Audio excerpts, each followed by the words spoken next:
me, my role's slightly different in that I'm still a nurse and I'll always be a nurse. And when I go out and I meet people and they ask me about, what does Freedom to Speak Up mean? And what does Freedom to Speak Up Guardian mean? And I say, at the end of the day, I'm a nurse.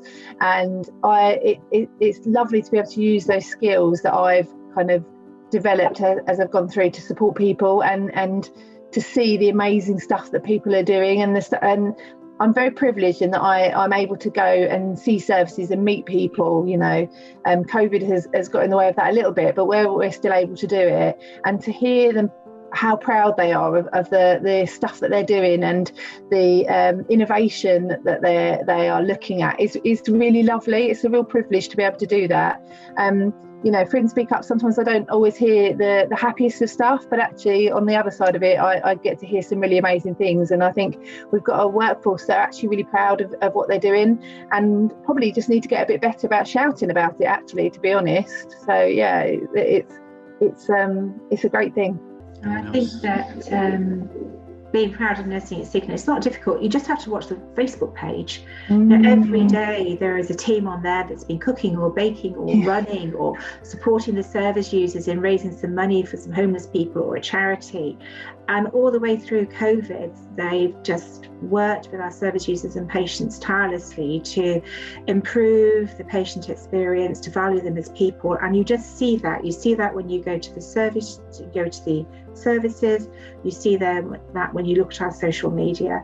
But for me particularly, the fact that nurses now will phone up and say, can we have a training package on this, or can you help us learn about how to manage this catheter, or we've got a patient who wants to come but they've got a peg feed that they pull out and we don't know how to put it back in, so we can't take them, can we have some training? And then we would be able to facilitate that patient coming into our service. So I do think that the hunger for some education, for me, that is a big step forward, because many nurses got trained and then just thought you used to get trained and that would be it. But now they know where to come, they know what to ask for, and we can't always provide it immediately, but we can always provide it eventually.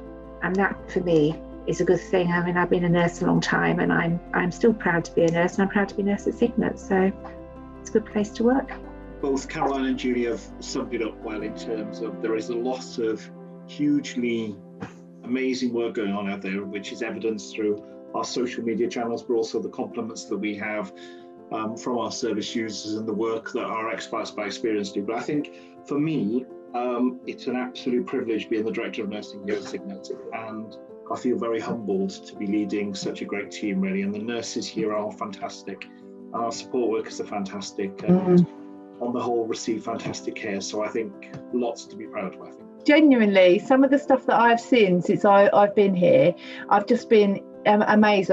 I always manage to miss those days where there's some good cooking or baking going on. I'm normally there the day after and they tell me about it, which is lovely, probably better for my waistline actually.